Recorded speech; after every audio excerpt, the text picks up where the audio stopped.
Welcome to my video. This is the second part of our numerical integration. In the first part, I already say about the theoretical of numerical integration. So let's just jump in our practical step. Before going to the practical or the code, I want to say in the previous video I already said before doing the numerical integration we have to got 3 steps. The first step to generate our x-axis, this array of function, this array containing the values of x-axis, and the second step, generating the function fx, means creating the array containing all of the values representing our function. And finally is to write a function computing the integration of our function generated function. And because we already generated an array representing our function, we can use this one as the input for the third step for computing the integration. And this is our function, this is the x-axis. If you want to know more about what's happening here in details, please refer to my numerical differentiation video. And now this is the main point. As I say, the first step we need to generate the x-axis. And I also already explained in detail about what's happening in the generate x-axis in the differential equation, numerical differential video. So please watch it to know more details. But here I just to have a quick summary. After doing this code, I will have a generated x-axis stored in the variable x-axis. This is what is stored in the x-axis, is this array. I generate an array with 10 number, and the range that I want to find the integration is going from 0 to 9. That's why I have 0 here and I have 9 here to generate my x-axis. That's why when you look at the x-axis, I got the 0 as the first value for x0 and 9 is the last value for the x and minus 1 index. And the step size is 1.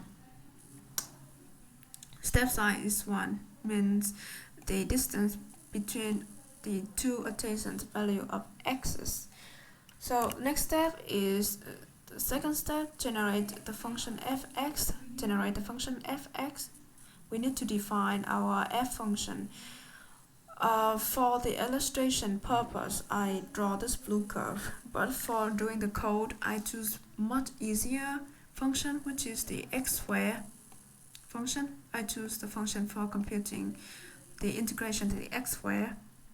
So I define my f function here, and I return x square because I want to compute my integration fx, which is the x square, not this blue curve. This blue curve is only for illustration, okay? And in order to generate this array containing all of the values representing my function, I need to have this command, and at the input I would use the generated x-axis in the first step as the input here into the defined f function.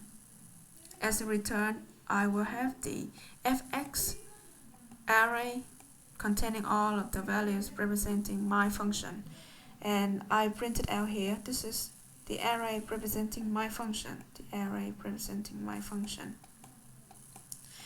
and I also plot it here. So this blue curve is the x square function. Okay, let's go to step number 3. Step number 3 is to write a function computing the integration of the generated f function in the step number 2. The rule that I will use is the trapezoidal rule. If you want to know what does it mean, how to read this table, please watch my first video about numerical integration. Okay, now this is the code, right? First we need, because the numerical integration means the sum.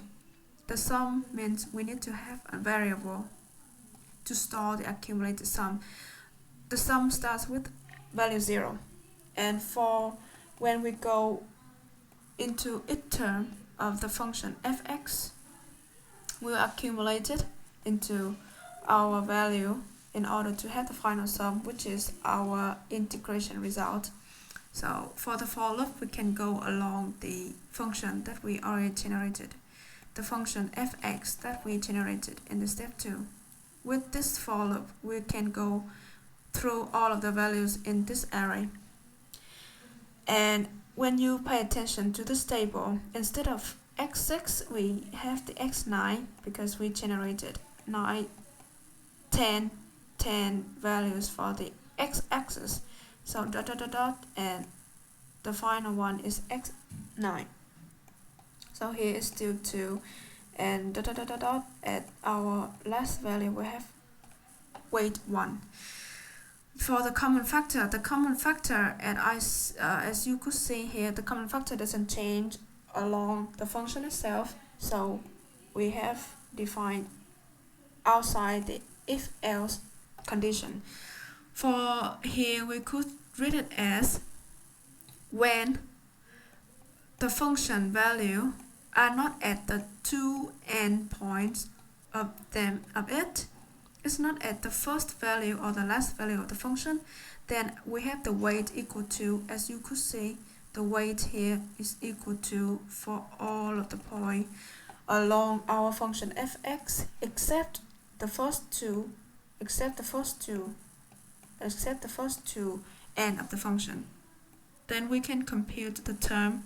This is the term that we need to compute and accumulate it to our sum. This is our term. The common factor times the weight corresponding to the function value at that point.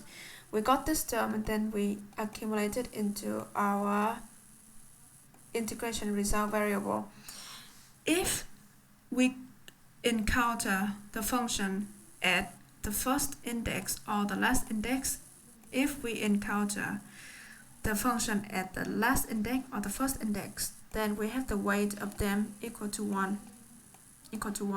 Then also we compute the term and we accumulate it into the integration result. And finally, after the for loop, our integration variable result is the approximately numerical integration of this analytical integration of the fx function.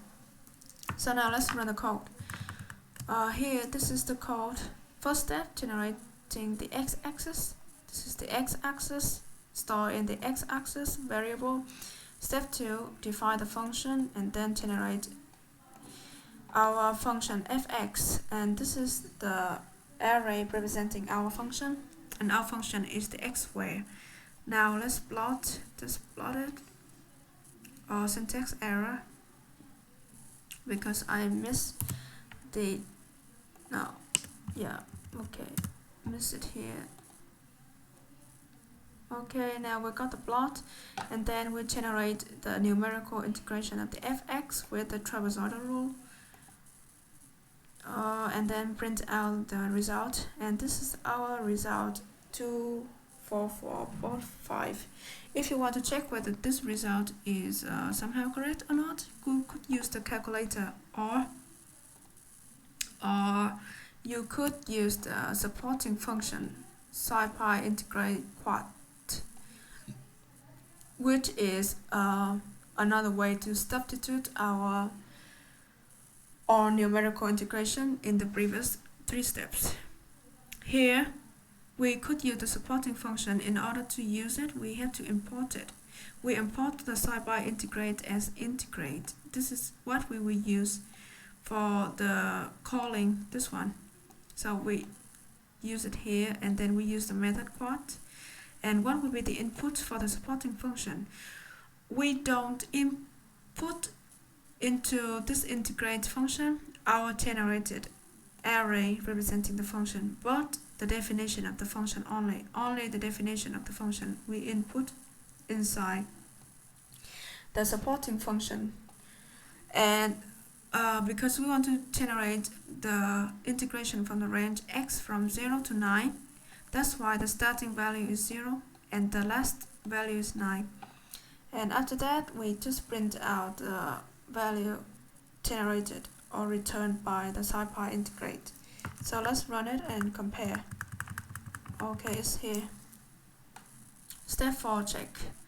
rather than compare, we could see that, okay, our written our written trapezoidal rule to compute the integration is not too far from the supporting function. However, the supporting function gives us better result because the error is almost zero. It's in the order of minus 10 to the power of 12, minus 12. So it's very small, almost zero. And however, why do I introduce the trapezoidal rule and things here? Is that we need to understand the step. This is how it's do inside this supporting function. But when you already understand the step, numerical step to compute the integration, you could just use the supporting function to generate the integration result, which will give you more accurate result for the integration. And this is the end of the practical part of our numerical integration. If there are any wrong knowledge, any wrong thing in this demonstration, please put it in the comment. I will, of course, fix it as soon as possible. And thank you for watching. I hope that it will be useful.